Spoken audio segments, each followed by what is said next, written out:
বিসমিল্লাহির রহমানির রহিম। খুলনা নিরালার কাছাকাছি একটা গরু কোরবানির উপযুক্ত।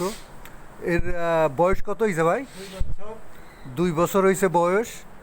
আর খাবার তো ঘাস, কুটো, গমের ভুসি, কুড়ো এগুলো দেওয়া হয়তো। আচ্ছা। আর বয়স 2 বছর হয়েছে। দাঁত হয়েছে? দুইটা দাঁত। দুই দাঁতের গরু। আনুমানিক ওজন কতটুকু হবে? ফিতে দিয়ে মাপা হয়েছে? মানে 7 মণ প্লাস আছে না? ফিতা দিয়ে মাপা হয়নি। আনুমানিক 7 মণ, plus। 7 মণের বেশি মাংস হবে। তো দরদামের ব্যাপারে কি ফোন করে জানবে? ফোন করে জানো বা আমি কুরবানির আগে আগে এসে স্পটে দেখো। হ্যাঁ। আচ্ছা, গরু কিনলে কোরবানি পর্যন্ত রাখা যাবে, তাই তো?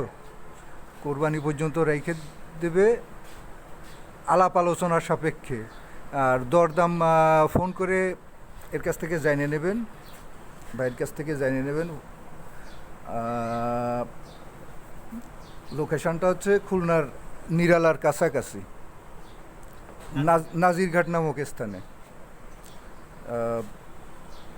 রমজানের ঈদে বিক্রির জন্য লোকজন আসছিল, তাই তো? কেনাকাটা হ্যাঁ। করার জন্য। আচ্ছা। এই গোয়ালেরই বাছুর, তাই তো? হ্যাঁ বলেন। গোয়ালের বাছুর, সেটা বড় হয়েছে। আচ্ছা, ধন্যবাদ।